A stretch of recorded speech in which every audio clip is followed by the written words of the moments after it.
vraie voix Sud Radio.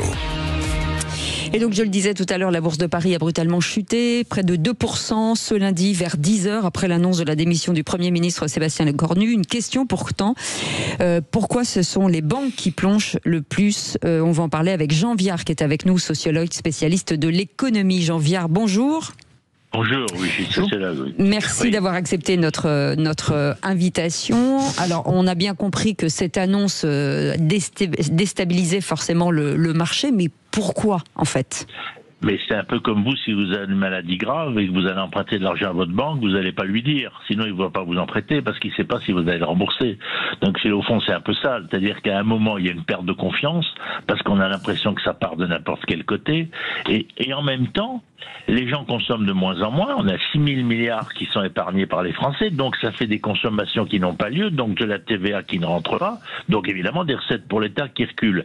Donc, si vous voulez, au fond, l'État recule des deux côtés. D'un côté, l'instabilité qui fait que les prêteurs vont augmenter les intérêts qu'ils vont demander. Et puis, de l'autre côté, vous avez de la TVA qui diminue parce que les gens consomment moins. Et donc, des deux côtés, l'État est pris en ciseaux.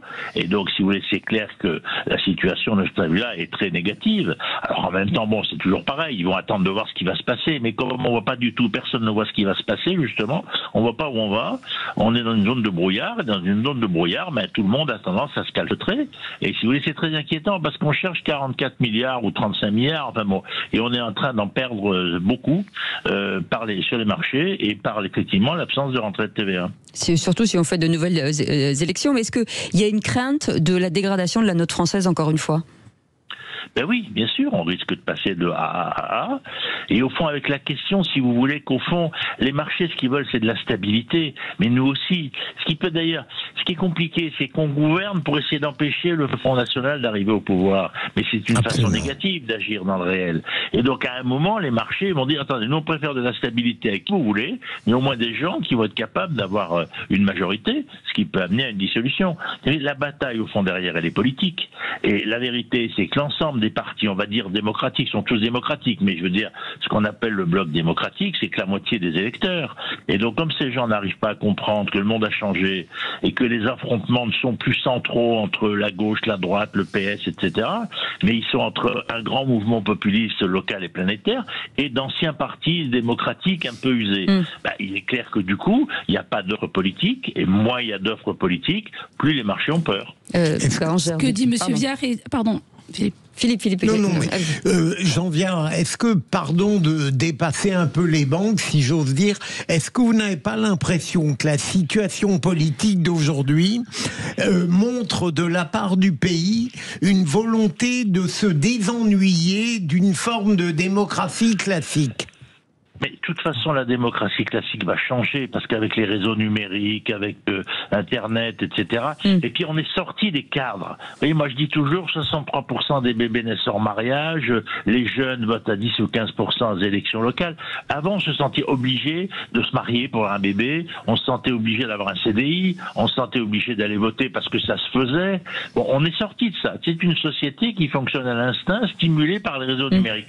C'est très difficile une démocratie. Moi, je sais pas si c'est possible une démocratie stimulée par les réseaux numériques, mais ce qui est clair, c'est qu'on dirait que les professionnels de la politique vivent dans le monde d'hier. Et je veux dire, c'est pas facile, moi je serais à leur place, je serais bien embêté. Mais n'empêche qu'on n'a pas l'impression qu'ils se battent pour saisir cette réalité. Moi j'ai été élu à Marseille à une époque où on gouvernait sur une alliance très large de la droite à la gauche, à l'époque de Caselli et de Gaudin.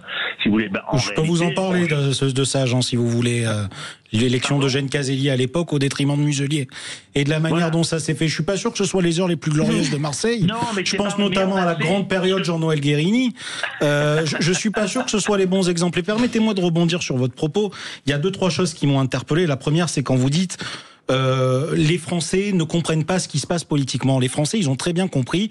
Ils ont délivré au moins un message à l'unisson qui était très clair. Messieurs et mesdames les parlementaires, mettez-vous à bosser ensemble. C'est la seule chose qui n'a pas été faite. Et après, je vais juste rebondir sur un point. J'ai beaucoup aimé votre analyse sur comment est-ce qu'on évolue dans une démocratie numérique. Moi, je vous répondrai ceci. Nous sommes, nous Français, les derniers couillons de l'Europe. C'est-à-dire que ce qui est en train de nous arriver, les Italiens ont réussi à le surmonter. Les Allemands le surmontent depuis des années. En Belgique, c'est monnaie courante. Et nous, par contre, on se retrouve dépassés parce qu'on a demandé à 4 partis de se mettre à bosser ensemble. Je suis...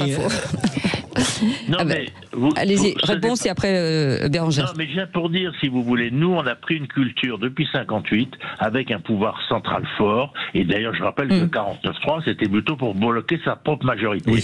Donc, on a eu cette habitude-là et on a une incapacité au compromis qui est extrêmement forte. Et c'est vrai que tout ne va pas aussi bien que vous le dites autour de nous, parce qu'en Allemagne, en Italie, regardez l'Angleterre, ils font déjà mieux que nous, etc.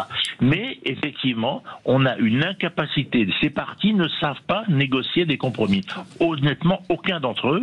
Et on est là dans une difficulté absolument majeure. Vous savez, ça ressemble beaucoup à ce qui s'est passé en 51 à la crise algérienne. Et du coup, effectivement, on est face à la crise de la dette et c'est une débandade stratégique parce qu'on ne sait pas travailler ensemble. Est-ce qu'on va savoir y arriver? Je ne sais pas. Ce qui nous manque, c'est le retour de Gaulle, mais c'est un peu difficile. Dernière question avec Bérangère. Moi, je rebondirai rapidement sur l'économie. C'est mon domaine de compétence. Et ce que dit Jean-Viard est tout à fait juste. À l'économie, il faut que vos éditeurs comprennent que sans toutes les dissolutions, ce qui se passe, aujourd'hui, leur crédit immobilier sur 25 ans devrait être à 2,80. Il était à 3,20 il y a 2 mois avant la baisse de la note. Aujourd'hui, on est à 3,40, 3,50. Je pense qu'on va être à 3,70 le mois prochain. C'est-à-dire que tous les mois, les Français le payent sur leur crédit immobilier, sur leur crédit auto. Donc, il y a des conséquences économiques d'appauvrissement de cette instabilité. Et les deux sont profondément liés. La pauvreté crée l'instabilité, la pauvreté. Il est temps, je crois, de retrouver effectivement du bon sens. Jean-Viard. Mais je suis d'accord. Je veux dire, mais après, c'est pas seulement du bon sens, si vous voulez. C'est que c'est des cultures de droite et de gauche qui ont été construites pour s'affronter et elles n'arrivent pas à en sortir. Et je veux dire, et c'est clair. Et c'est pour ça que sans doute, effectivement, s'il y avait des élections, le Rassemblement national ferait un raz-de-marée. Et donc, à un moment, c'est la question qui va se poser.